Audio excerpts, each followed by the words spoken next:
All right, Trendsetter.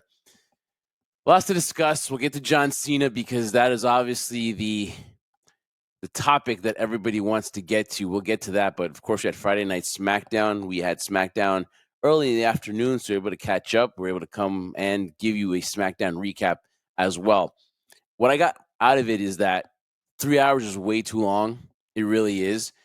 I don't know why they were set on doing a 3-hour show on the USA Network for SmackDown. We've seen on Netflix that 2.5 hours works. It's ideal. Maybe 2 hours 15, but you don't want to go past that because it just is too much. I get the fact that there are a lot of superstars. I get that there's a way to maybe do more stories, but it's killing the product and as far as the attention span because we're focused on WrestleMania. Some of these things are just kind of like twisting in the wind, I would say, and we're not really paying attention to the focal point of WrestleMania. We only got like a 15-minute segment with Punk, Roman, and Seth, which is crazy, though, in a 3-hour show. I would have figured to go like the Cena and Cody Rhodes thing where it went like 25 minutes. We didn't get that. So going back, first and foremost, I think SmackDown has a problem. Now, are they going to go back to less than 3 hours? I would hope so. Whether it's a 2-hour show, whether it's a 2.5-hour show, the first thing we got to talk about is that SmackDown is way too long. Listen, initially I agree with you. It is too long. 3-hour format has proven it doesn't work on Raw. Initially in the beginning, now with Netflix, it can go 3 hours, 2.5 hours, hour and 15, like Triple H said, right? For a 3-hour show on SmackDown, I was initially happy because I thought you had more talent to work with on SmackDown. You could promote more, you could do things, all the same theories that I had when we were talking about Raw, right? But it just seems from a production standpoint, it does run stale. Now, again, you can defend it by saying, hey, I have an opportunity to showcase more talent, more stories. But we're on the road to WrestleMania. Everyone's focused right now on the main storylines. You could try to do that, but a lot of these storylines now feel kind of forced or rushed as we're approaching WrestleMania. So, yeah, from a production standpoint, a 2-hour show just fits better, in my opinion, too. It flows better. At that point, there's no time to waste, and you're not going 2 or 3 segments of either one of two things. Individuals talking that it just goes super, super long, unlike a John Cena and Cody Rhodes, or like you said, you want to see CM Punk, Roman, and Seth talk longer, but it was cut for whatever reason. You have a 3-hour show, you would think that'd be the opposite, right? And then for 2 hours, a lot of things get cut out. So I agree with you. I think a 2-hour show works well. 3 hours, sometimes it's good and sometimes it's bad, but for the most part, it's been pretty stale for a 3-hour show. And the thing is, too, like, they are putting an emphasis on the tag team division, which is good, which everybody's saying, hey, tag team wrestling is dead, right? But WWE's trying to do it. You have a lot of females there, and you want to give them the storylines as well. And they're doing it to an extent, but just for some reason, 3 hours has just not worked on SmackDown. It just really hasn't. And I think 2.5 hours is ideal. I think that's the most. Not to mention all the content that we get every week. We get in 2.5 hours of Raw, 2 hours of NXT.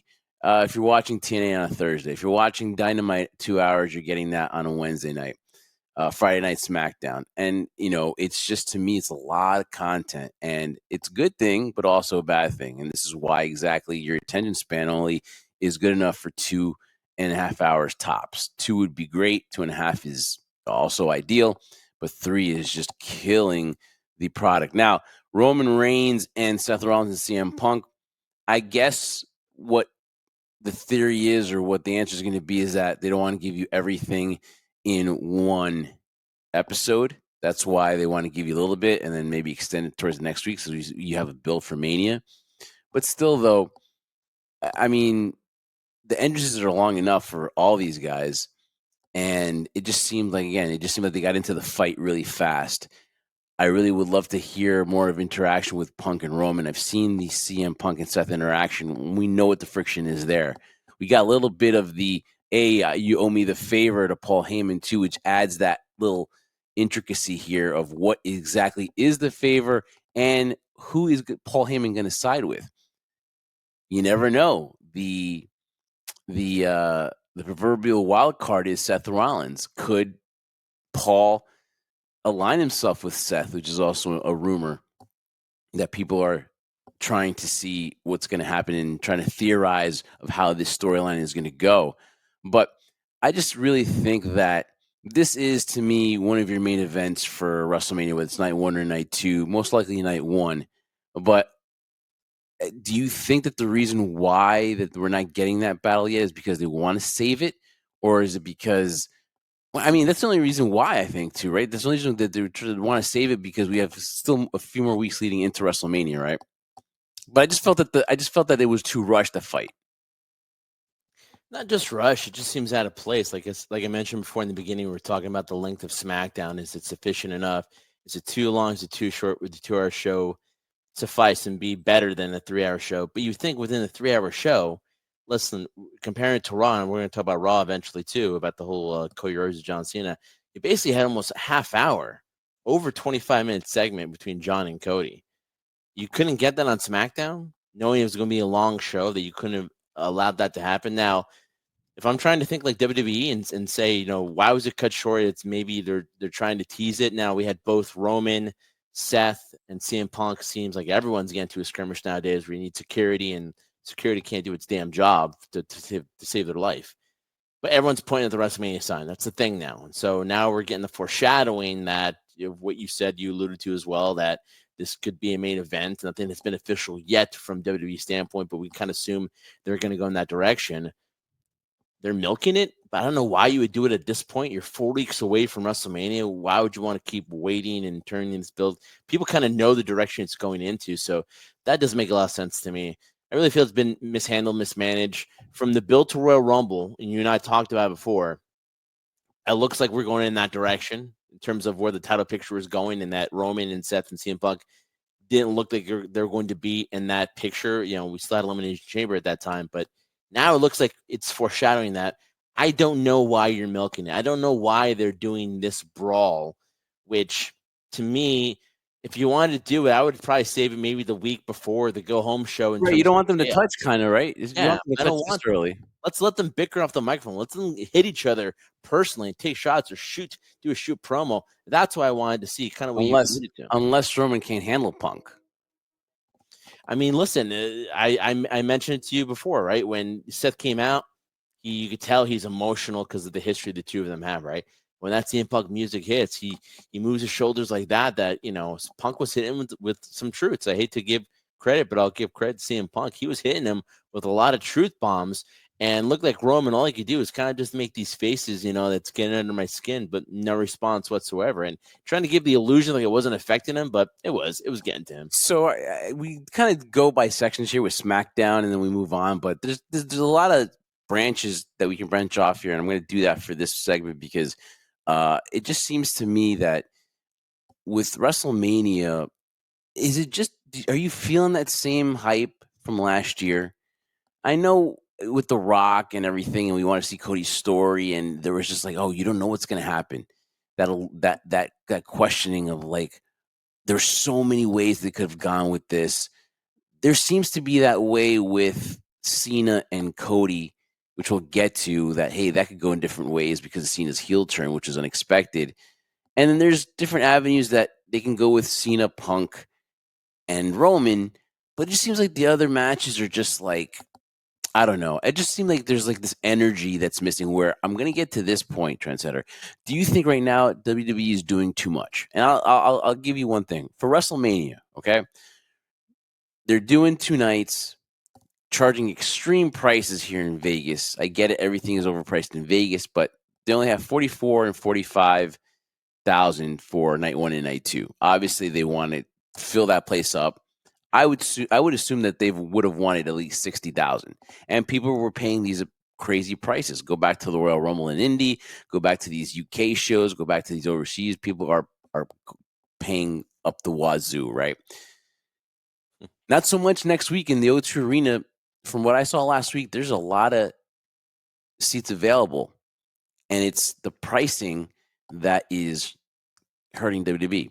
Which, listen, they have every right to, right? But I think what they're doing too much. So they're doing that. Then all of a sudden they're announcing the Slammies. Then they're doing all these signings. Then it's the World. Then Triple H. You can have dinner with Triple H for this obscene amount of money. You can have dinner with John Cena for like basically like a mortgage. 25K to mean John Cena. They're doing the Slammies. They're doing all these things. Triple H is going to be inducted to the Hall of Fame. it just seems like it's just they're branching themselves way too much, and now they're doing, like, for example, now they're worried about Evolve. Now they're doing this LFG show, which is just it just weird. It just seems like they're everywhere. And I get it. When you're a big company, you're going to expand, and this is to them, they might see it as a positive. Hey, we're doing way too much. But I just think that this year there's just way too much stuff going on that, like, all of a sudden they're announcing the roast now with Tony Hinchcliffe, whatever. It won't be televised, but that's also something else to do. It's like they're putting all these events, whatever, but they're not just, to me, they're not focusing on the sole thing, which is Mania. Before we get back to SmackDown, do you think that's accurate? Do you think that they're just branching themselves way too out, and eventually they're going to price themselves out, especially when you look at the attendances for Mania on nights 1 and night 2?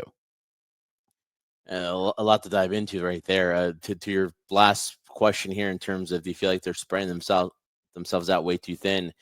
Yeah, I think so, but I can't blame them though, because when you've had the momentum of the buildup where this whole regime change happened, and the success, the amazing success of WrestleMania 40, of what they did numbers wise, and everything they put out in Philadelphia, I can't blame them and say that they're wrong for doing all this, because, like you said, that we've talked about it, even leading towards a Royal Rumble, man. It's just like, it's hot right now. WWE is hot. It's not reflective, of course, on the seating. I think a lot of that has to do with just the ridiculous pricing they're putting out Yeah. there, and they're kind of figuring out that, hey, it's hot. They're going to pay money, whatever the cost is, to go see it. There are some limits to that as well. But I think, yes, they are spreading themselves out way too thin. So many events going on, which from a fan standpoint, you love, because there's so many things to do. It's not just the basic routine thing where it's Hall of Fame, then WrestleMania, and that was it. And now we have a night 1 and night 2, Hall of Fame, the Raw go home show, the SmackDown go home show, and then the Raw the night after WrestleMania, and just continually builds more and more. From a business standpoint, from being an optimist here, yeah, why wouldn't I build off the momentum and keep building? And if it doesn't work out, at least I can't say I haven't tried, or try to expand. Now, when it comes to the feeling of WrestleMania, this has been a different feeling. And like I said, for 39 and 40, it was different. And again, I'm not just focusing on the whole Cody Rhodes finish the story thing, but I think from this standpoint, going into 39 and 40, I think the fans wanted to see Cody and Roman again after 39. So that was built in the minds of how they were going to get Brilliant this, move. Yeah. even if it didn't happen. And like I said, The Rock had filled in that position, which was the controversy that happened, after the Royal Rumble, or before the Royal Rumble, that was going to happen. There were still talks of, oh my God, we're going to get Rock and Roman in this and that, or what's going to happen. But you had a singular focus of where the direction was going.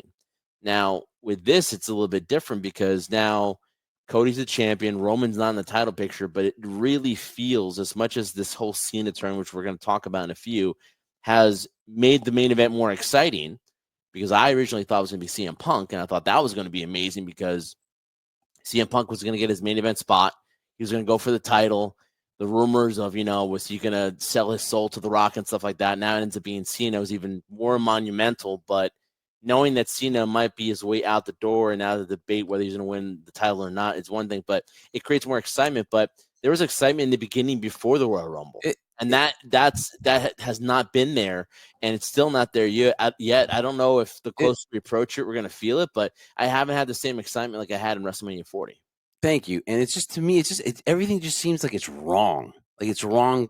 How is Roman Reigns not in the main event? How is he not vying for one of the championships?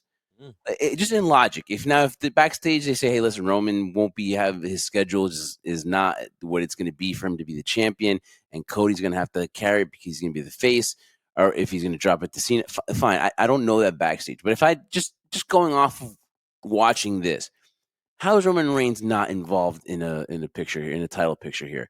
How is CM Punk not main eventing WrestleMania night 1 against Gunther? And again, listen, Jey Uso's popular, so I'm not taking anything from Jey Uso, but some of this stuff just doesn't pop. And as much as we're talking about Gunther and Jey Uso, here's what worries me about that is that what's next for Jey? It's like, oh, we're pulling Underdog. for the underdog, but then what happens when the underdog wins? It's the perfect case. I always go back to Daniel Bryan winning WrestleMania 30. Because after that, it was just like, oh, okay, we were so excited, but you have to have something coming up next. And so, to me, I don't want to fall back on Roman all the time, but I mean, while he's there, he has to be in the main event, or something had to be different here. Now, obviously, this all leads to why, because I don't think making John Cena heel was the right move. And now, listen, we're going to move into Raw. So, but I just feel like going back to this anticipation for WrestleMania. Yes, that feeling, that vibe is there. And if it's your first WrestleMania or you're playing with the family, by all means, go, because it is a great feeling. It's a great experience to at least go to one. You're going to get to see John Cena in his final match, in his final WrestleMania appearance. So, and against Cody Rhodes, the biggest face. So that there is a reason to go. But if you're going to tell me, would I much rather see Cody finish his story or see John Cena win number 17? Crazy enough, I'd much rather be at WrestleMania 40. Yeah. No, because again, a lot of the fans were invested in that. They're invested for 2 years, which was a risky thing to do in this day and age, because the big debate back then was, is long-term storytelling, does that exist anymore? It does, but in that same token too, it can be taken in the wrong direction, because when you kind of just how can I describe this? There were creative standpoints in that whole Cody story with Roman that made you continually always hope and anticipation that was going to happen. With this scenario now, with John Cena and then what's going on with the world title picture, it just feels like it's being placed, and because they have so much time, because as you spoke about before, sometimes it might be oversaturated, where it's too long of a SmackDown, or that wasn't a good Raw, or NXT wasn't like they're slowly, like, they have an idea of what they want. But last year it's kind of like, well, we don't know what's going to happen, and we spend the whole time about the main storyline, but we didn't know how certain things were going to go. This is kind of similar to other years in the past, where like I kind of know the direction they're going in. Now, they surprised me with the Royal Rumble and what happened with Cena. That was a curveball, and again, that's the excitement of being a fan. But now we kind of know where it's set. So these last 4 weeks going to WrestleMania, it's more like, what more can we do?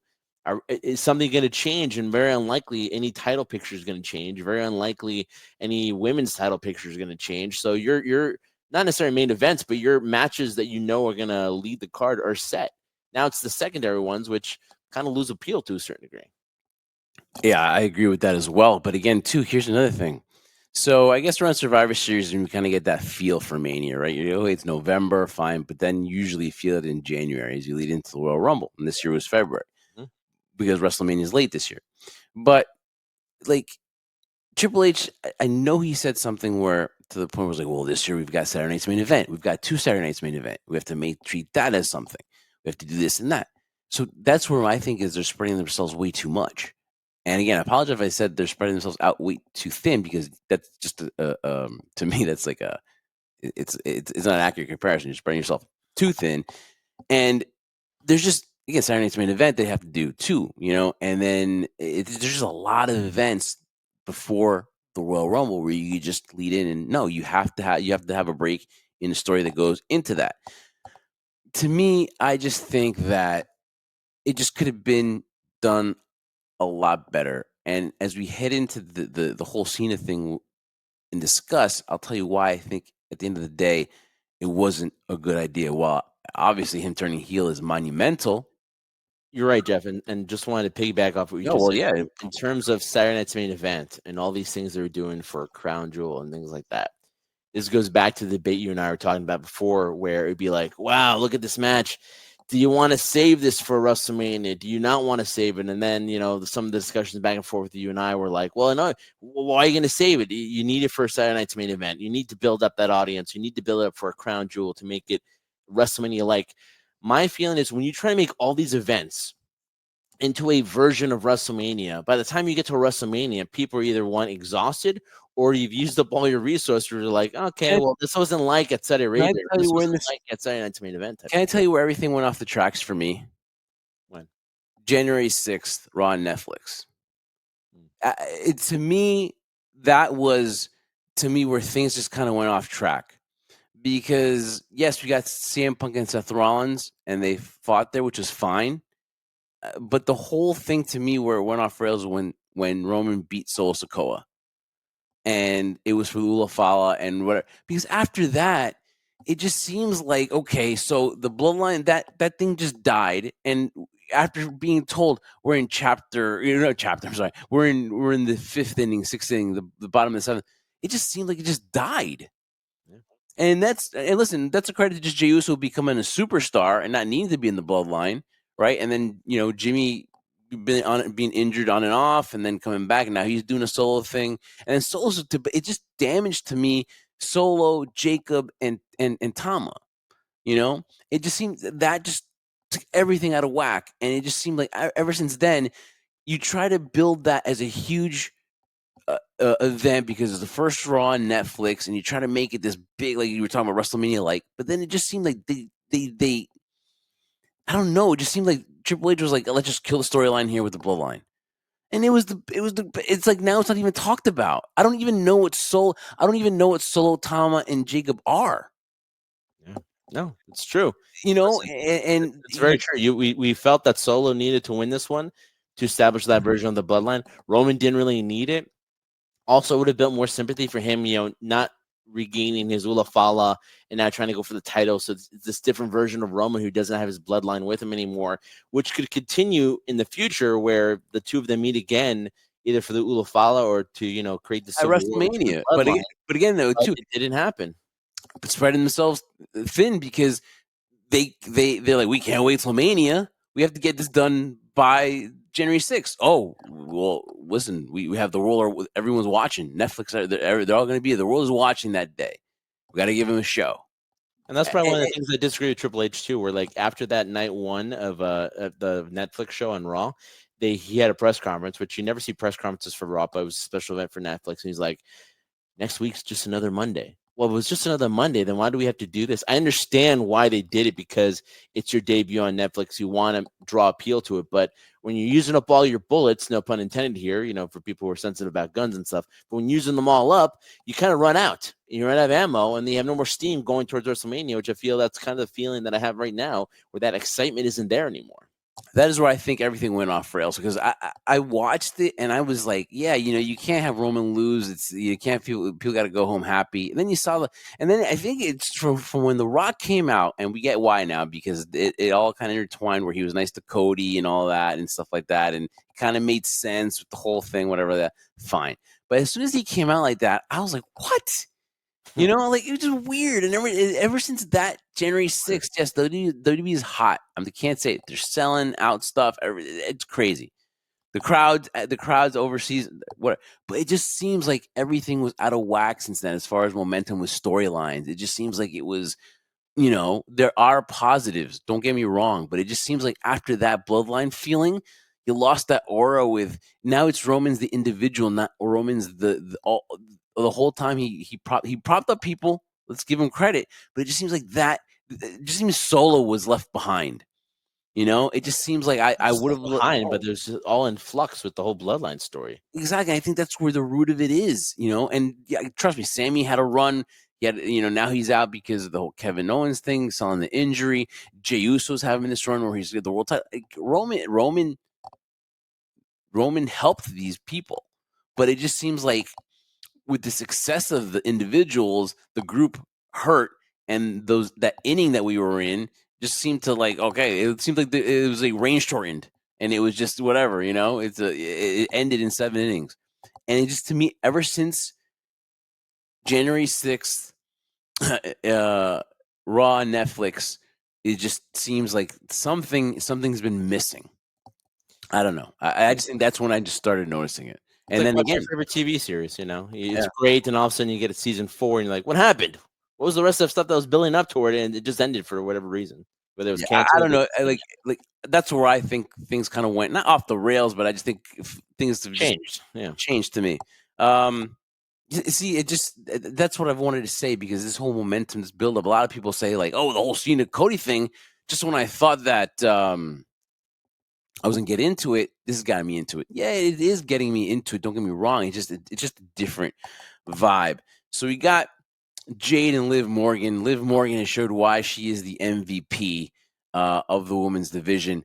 Actually, her and Jade had a really good match. Naomi comes out, gets kind of like semi-revenge on Jade Cargill, but the breaking news and the big story is that Liv Morgan is over in Italy.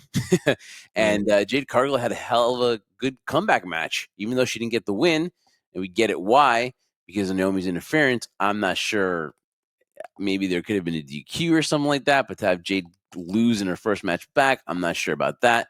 But it sets up the feud that we're going to get individual feud between Naomi and Jade, and they're going to fight at WrestleMania. But Liv Morgan, just to me, her stock is off. It's through the roof right now. I mean, she is. And here's another thing too.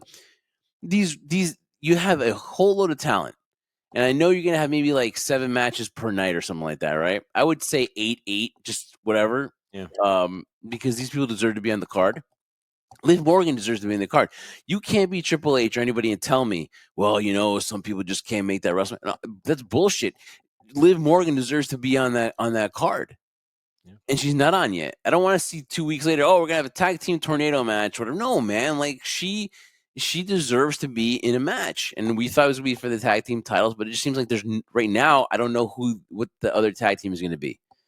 Alexa Bliss, there was thought that she was going to back with the White Six, and maybe she was going to form a tag team or something, and they were going to go against Judgment Day or something. I'm not sure what's going on with that. But Liv Morgan deserves to be on. Chad Gable deserves to be on WrestleMania, right? I mean, all these people that you can. The list goes on. Let's even just say it seems like the Roxanne Perez and Bailey feud kind of fizzled. I haven't seen Roxanne Perez on the main roster. Well, I've seen her on the main roster, but it just seemed that storyline just fizzled. So I like. There's a lot of stuff to me that I don't know what is what's going on, and I would think that these people should have a defined role now with like a few weeks before WrestleMania, like less than 30 days. Listen, you'll never hear me say this ever, Jeff, ever, right? So it's first time. Mark it on the tape, and we'll watch this in the past, right? But for the first time ever, I need to say and sit back here and say I need to give WWE the benefit of the doubt. As much as you and I are critiquing things and we're feeling like we're not getting that feeling towards WrestleMania, or for example, these storylines are not developing as you and I'm sure a lot of people, the members of the crew, are thinking it's going to play itself out. You talked about Liv Morgan, and the no question about it, no argument needed. The MVP of that women's division, in my opinion, because of what she's done. I mean, a woman who literally had probably a one-off with Rhea Ripley, turned that into a gigantic feud that lasted God knows how many months, to where she is now. It's a revenge tour now. It's her really just emphasizing the fact that she is a viable commodity. She's an asset to the WWE women's division, not just the women's division, but the WWE in terms of the attention and the audience that she brings, right? But to the point here where, like, in the past we've done this before, Jeff. We've talked about a SummerSlam or talk about the Royal Rumble, and then WWE has found out some way. Triple H Paul Levesque has found out some way of surprising us and saying, okay, well, we kind of doubted it, and they proved us wrong in a certain way too. I'm not saying that's going to happen here, but I need to give them the benefit of the doubt that a lot of these questions we have, they have 4 weeks, they have a month to get this on the right track to a certain degree, meaning making things more understandable for us to watch. So let's see what they do here. So I'm going to give them a little bit more time leading to WrestleMania. If we're 2 weeks away and we're talking about this, then there's a problem. I'm not saying the sky is falling because I'd love to have their problem, right? Because Yeah, we'd love to have that problem. right. So the sky is not falling, folks. But I'm just saying that it just seems like something's missing. Uh, you know, um, Tiffany and Charlotte. Oof. You saw their back and forth. And I don't know if here's the thing though. I don't know if Charlotte's cooking her because the way that Charlotte's coming back, I think she thinks she's a better heel than she is, just because I think Tiffany's too respectful on the mic, and I don't think she's letting Charlotte have it. I get it why. You gotta respect, obviously the GOAT, right, in Charlotte. But I just think that this whole time that Tiffany finally had her chance to, retaliate last week, and unless you're blind and missed it, she had 2 big spots, and I think the second was a makeup spot, right? Yeah. And she missed both by a lot, and that was it. And I have not heard of people saying that was a big deal, but to me it was. And then now this promo, and Tiffany just didn't seem like confident. And if you have the situation where Charlotte's going to win, which the inkling is everybody thinks that Charlotte's going to win, it really would be a step back for Tiffany because then she'd only be remembered for cashing it in because I don't think she's had a memorable feud besides this one. And then for Charlotte to say that she felt pity for her, that's why right away it just to me is like devaluing the title and also Tiffany. So it's dangerous to me to have the idea that Charlotte is going to win unless it's I don't know. I can't think of a positive way where Charlotte beating Tiffany would be would catapult or would make Tiffany's character image look strong. I don't think she could. I think it'd be a long time before you could salvage Tiffany Stratton. Well, to the point you just made, if Tiffany loses and Charlotte wins, yeah, that's you're basically destroyed someone before you can actually build them up again. Is it possible to build her back up? Yeah, but it's gonna take a while if you do that and have Charlotte come and win at WrestleMania, which we'll talk about as it approaches. And we talk about the card. Here's the thing that I notice more. I don't mind Charlotte saying what she's saying, her being the type of heel that she's being. If it's a shoot or not, I don't know. And at that point, it doesn't really matter, in my opinion, because that's what she wants. She wants you to hate her. She wants to despise her. She's going to take shots at you, whether they're legit shots or they're just you know talked about between the two individuals. I don't know, but that's what you want. You don't want your heel to make your baby face look like they're worthy of it, or make it look like they're deserving of the position they're in, right? Like even Charlotte made the comment too, like you're just blonde, whatever, and you're lucky if you have just because you do flips, you got a job here, and you're lucky if you get a job by the by next year or something like that. It's a nice little job there. What I'm frustrated is the fact that Tiffany became so popular when she was a heel, and this goes back to something you and I talked about before in the past when I compared it to Seth Rollins, where when Seth Rollins became a babyface, it just didn't feel right because you're like, it doesn't seem authentic. That's not him. This version of Seth works because he can be a jerk at times, but again, that's his character, and people like that about him, right? And so he's kind of found himself with this Tiffany. The Tiffany we saw in NXT and the Tiffany we saw here when she came to SmackDown, she was so full of herself, had all this confidence in era. She didn't care what people thought about her. She would, literally insult you. Doesn't care like how many tenure you had or how many years in the business you had. She didn't care because it was all about her. I miss that version of Tiffany. I really do. This Tiffany, like, I worked hard day in and day out. That's not the Tiffany Stratton I know. I want No, Tiffany to throw it no. right back at We talked Charlotte. about that, how like you can make a baby face too early and it can't Yeah. be organic. I would have loved if what messed up Tiffany was her being so submissive to Nia Jax. Because that whole thing, just to me, at the end of the day, yeah, okay, she's submissive and then she finally cashes it in, but I still have that whole submissive Tiffany, and she won it because she was happy go lucky and kind of a little ditzy, instead of like somebody that was stuck up and a princess, right? I would have loved if right away Charlotte, they put her and Tiffany, they keep her image, and they had her as a tag team, and they went for the tag team titles as heels. And then they have a little run, and then you add that little dissension towards the end, and then you have Tiffany turn face. That to me would have been an ideal way of Charlotte reintroduce Charlotte back slowly, have her go with the tag team titles, build a long feud with Tiffany. But the whole Nia Jax thing, it worked because everyone rooted for her when she won, but it kind of also you leave that long lasting image that Tiffany is this face that is just like she doesn't belong with Charlotte. She doesn't fit the character of a babyface Tiffany, and it No. doesn't seem authentic. It seems like it's forced, and that's why I think the fans are rejecting. That's why I think the fans aren't excited for this match, because when Charlotte came back, she was supposed to be cheered and loved, and people booed her out of the building. So what did the WWE do? They went in an opposite direction. Okay, now we're gonna have the Charlotte Flair, the Queen, the one that everybody hates.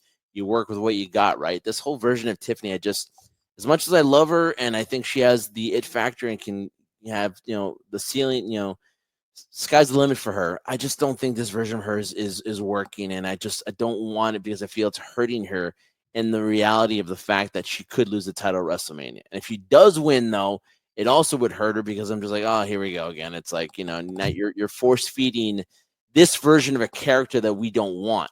Similar to Roman. When Roman first appeared as the Shield, he was this badass guy that we wanted in that position.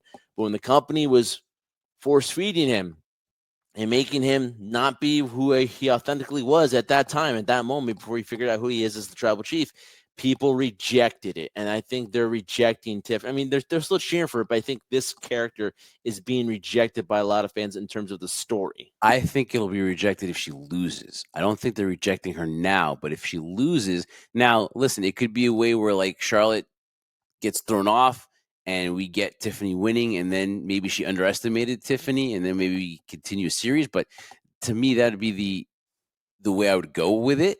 But anything besides that and Tiffany losing, you just kind of like hinder her baby face to me, because again, she hasn't come out like on top like at all. I don't care what I saw 2 weeks ago. That to me, that wasn't on top. That was to me somebody that you've never seen her made mistakes like that, and she's starting to make those mistakes. And you're like, what's going on here? The worst time. At the worst time. Damian Priest and Drew McIntyre seems like a match you're gonna get at WrestleMania. Finally got some juice today, but on Friday SmackDown. But they had their matches in the summertime. And I know it just doesn't seem like maybe it's better at Mania, but that's a feud that to me was like wasn't really anything captivating over the summer. We'll see what happens with Drew. I love Drew, and hopefully he gets put in the title picture after. But you got a lot of people. There's a lot of stars, and then you keep bringing in people.